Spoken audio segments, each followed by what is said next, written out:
Assalamualaikum warahmatullahi wabarakatuh. Kasugengan miwah karahmataning Gusti, mugi tansah kajiwa kasarira dumateng panjenengan sedaya dalasan kula. Amin. Dumateng sang liyaning para sepuh, bini sepuh, adi sepuh ingkang pantes pinunti saha kinabekten. Wonten ngasanipun Bapak Dodi Wiryawan sekalian garwa ingkang tansah kula hormati, para lenggah kakung Sumawana Putri ingkang satuhu bagya mulya. Puja puji pangastuti kunjuk wonten ing ngarsa dalem Gusti ingkang amurbeng dumadi. Awit saking berkah saha sih wilasa dalem, kula saha panjenengan sedaya saged pepanggihan wonten ing pawahan menika kanthi wilujeng rahayu. Kula ingkang kapiji dening panjenenganipun para lenggah sedaya kinen hamakili ngaturaken pangayu bagya wilujeng dumateng Bapak Dodi Wiryawan sekalian garwa. Awit duk rikala dinten Rebo Pahing tanggal 9 Pasa Jimakir 1950 sekawan, anyarengi surya kaping 21 April 2021, sampun lair putra pambajeng ingkang mijil kakung wonten ing RSIA Idaman Sleman kanthi Bagas Waras Slamet samudayanipun saking jabang bayi menapa dene ibunipun. Kados ingkang kaandharaken wonten ing ngajeng kala wau, Bapak Dodi Wiryawan sekalian garwa paring tetenger dumateng jabang bayi menika Kusuma Wiratmoko.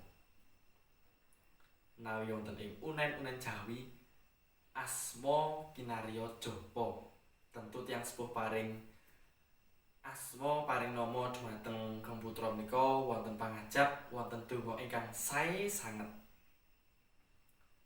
Kusuma Wiratmoko. Kusuma menika tegesipun kembang.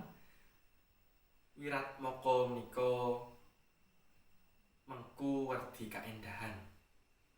Kusuma Wiratmoko ugi minangka dasa namanipun Raden Samba Wisnubrata, putra saking Prabu Sri Bathara Kresna ingkang tansah mengku kautamen dados satriya kusumaning bangsa.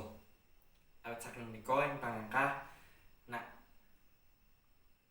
Kusuma Wiratmoko ing samangke mugi saged dados lare ingkang paring kaendahan, paring suka cita bagya mulya dumateng sok sintena wonten ing pundi papan saged dados satriya ingkang migunani. Tambahing pamuji saking para lenggah sedaya, mugi-mugi Nak Kusuma Wiratmoko samangke saged dados lare ingkang migunani, ingkang bekti dumateng tiyang sepuh, mikul dhuwur mendem jero menapa kemawon ingkang wonten ing kulawarganipun samangke. Amin. Dumateng Bapak Dodi Wiryawan sekalian garwa, mugi-mugi anggenipun kula wentah ingkang putra tansah pinaringan sabar, ikhlas, legalilaning manah, nderekaken kang putra wonten ing margi kautaman, wonten ing gesang ingkang sejatos. Ing pungkasan kula minangka sulih saking para lenggah kakung Sumawana Putri ngaturaken agung panuwun dumateng Bapak Dodi Wiryawan sekalian garwa, awit sampun paring pasugatan saha unjukan ibaratipun nggih banyu mili lir gumanti tanpa wonten kandhekipun. estu kula ngaturaken agunging panuwun. Samangke mbok bilih sampun cekap adicara menika keparenga kula saha para rawuh sedaya nyun pamit medal pasilan. Ngodinunga nyuwun tambahing pangastutinipun. Mugi-mugi kula saha prawuh sedaya ing samangke pinaringan wilujeng tebih saking bebaya wonten ing margi tumuju dalemipun sowan-sowan kanthi wilujeng. Amin. Saking kula mbok bilih cekap semanten wonten kirangipun wonten cacar cucur atur kawula wonten kirang trapsila unggah-ungguh suposita ingkang boten nuju prana kula estu nyuwun lumunturing sih samudra panaksama. Saking kula cekap semanten. Wassalamualaikum warahmatullahi wabarakatuh.